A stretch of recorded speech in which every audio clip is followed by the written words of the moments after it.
Today, we're going to talk about a tragedy going on in the world that has been dwarfed by other news. That is the slaughter of Christians by Muslims in Nigeria that's been ongoing for years by radical Muslims who are on the warpath conducting a new crusade around the world.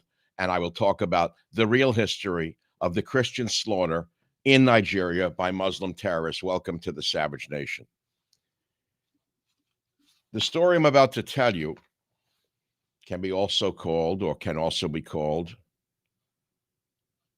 the great days of the Arabs, where in only 25 years they conquered a good portion of the earth. And how did they do it? Through love, through peace, through harmony. They did it the same exact way they're conquering in Nigeria. Murder, rape, burning, killing, not through the teachings of Jesus, but through the teachings of hate. If you don't know your history, you're going to repeat it. Only now they've gotten smarter. They've actually put a jihadist into New York City, a smiling young jihadist who, once the mask comes off, you will see how correct I am. So we're going to talk about one of the most amazing story of conquest in the history of you, the human being. The Byzantine army was smashed at the Battle of the Yarmouk, a tributary of the Jordan River, in 634.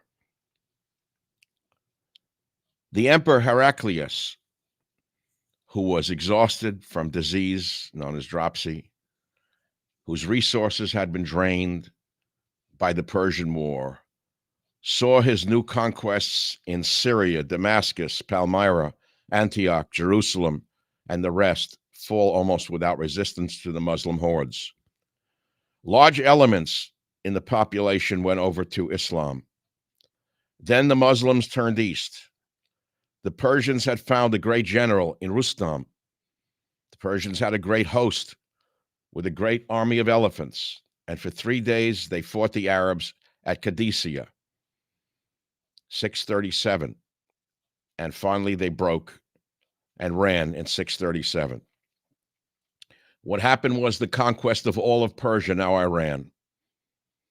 You don't know that Persia was not Muslim until then.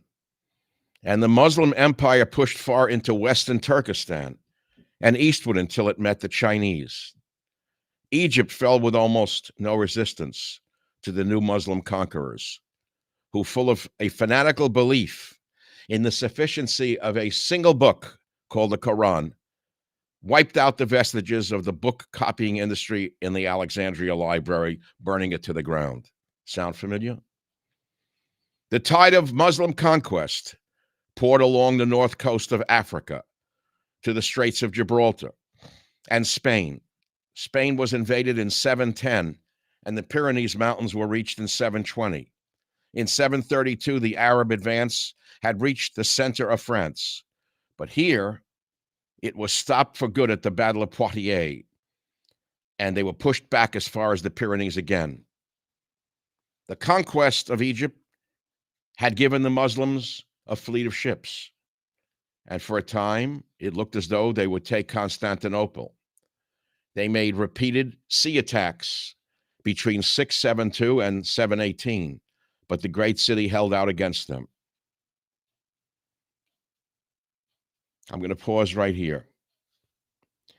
These are the great days of the Arab conquests, where in only 25 years, as you have just learned through true history, not internet history by morons and subhumans, the Muslims in 25 years conquered Egypt, Persia, and much of the Middle East. Not through love, not through the teaching of acceptance and love, but through rape, murder, torture, and killings like October 7th in Israel. Israel is on the outpost of civilization against these animals.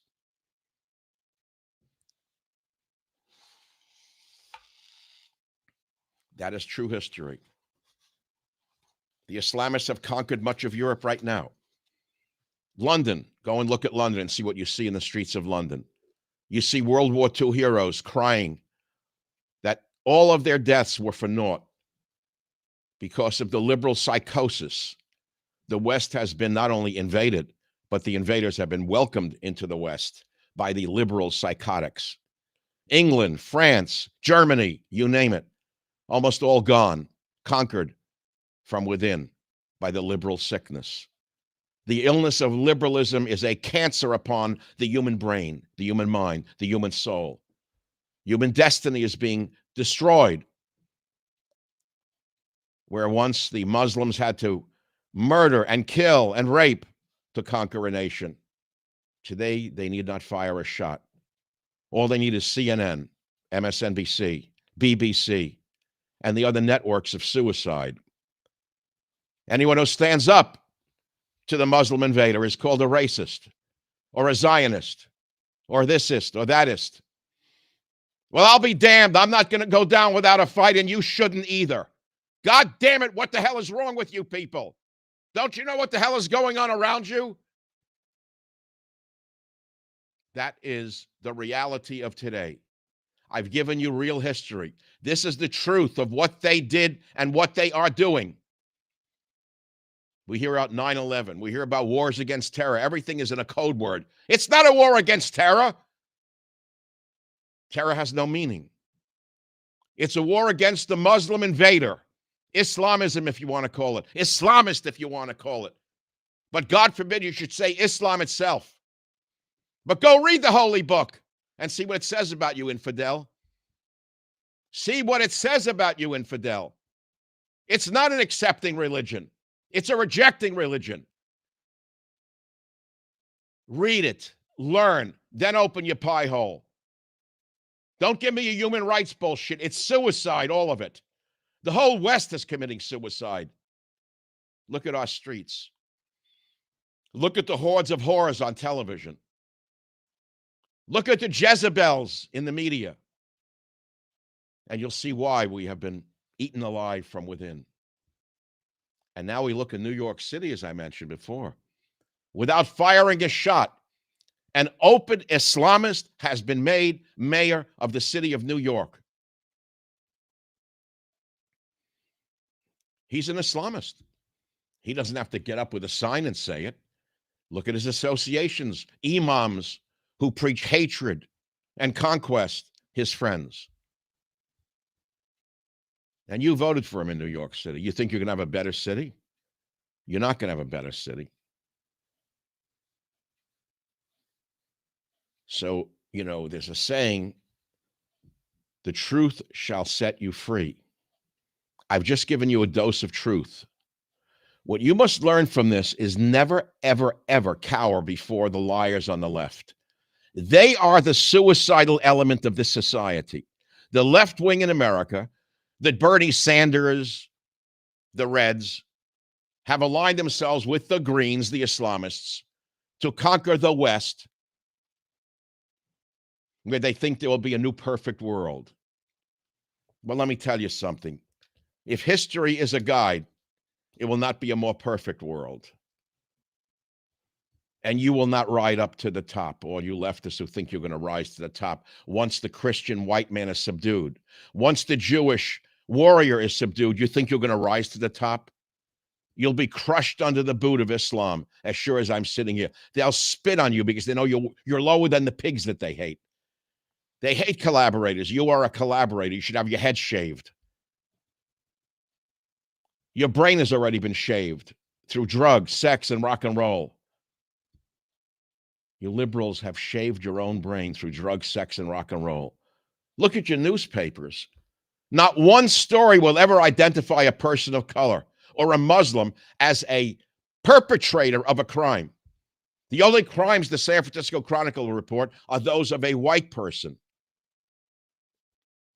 They're sick. Do you understand they're mentally ill and they run the media? I think I've told you all I need to say to you. I've done this before in a different way. I've given you the 25 years in which the Arabs conquered a good portion of the world, and they didn't do it through love. They did it through burning, raping, and murdering like they did on October 7th in Israel. And that is why Israel is fighting them. Whether you Christian nationalists who are listening to Tucker Carlson and the little mini-me Hitler there, Nicholas Fuentes, do you have any idea what the hell you're talking about? Israel is on the front lines of the battle against the Muslim conquerors, you morons, you. They know it's kill or be killed. You don't, though, because you receive your $7,000 checks from Qatar or wherever else you're getting your money from. Whoever bought your networks or buys your ads. We're at war. Decide which side you're on, because this won't go on for very much longer. It cannot go on much longer.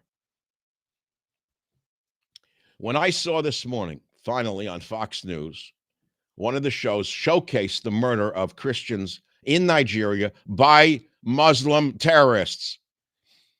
She was brave. I forget her name, great journalist, black lady. She's the only one in the media talking about it. I switched to CNN. There's Wolf Blitzer, the Jewish sellout. There's Wolf Blitzer, the Judenrat, talking about another topic, about Trump and Epstein. Not about the slaughter of Christians in Nigeria by Muslims. But no, there was Wolf Blitzer talking about Epstein. Epstein. Cover up. That's all they want you to do, is be distracted with the sex crap. This is a sexual obsession. A sexual obsession of the West with a very tiny story that has almost no significance to our survival whatsoever. Run by the radical feminists, the communists, and the psychotics, the whole Epstein saga. Don't tell me about the victims. We know about the victims over and over again. I saw one of them crying. She's about 50 now, crying about what she did when she was 18. Half of them went there happily. Where were their mothers? Where were their mothers going in? They were going in there for the rubbings for money with that pig. Epstein was dead, by the way. Epstein is dead. What more do you want? He's dead. What do you want more from this? Tell me what you want. Compensation from who? There's no money there. What are you after here? Trying to get Trump? That he was friendly with Epstein? That's all you want to prove? What's that going to do for you? Of course they were friends. He admitted it. Now what? Can we move on to the slaughter of Christians in Nigeria and elsewhere in the world by your Muslim conqueror friends? You lying red bastards, you. That's all I have to say. Nothing more. I've said it all. You got a real history lesson? You got a real inspiration about reality? Live with it. Thanks for listening. May God save America from the liberal psychotics who are destroying us from within. Make a decision which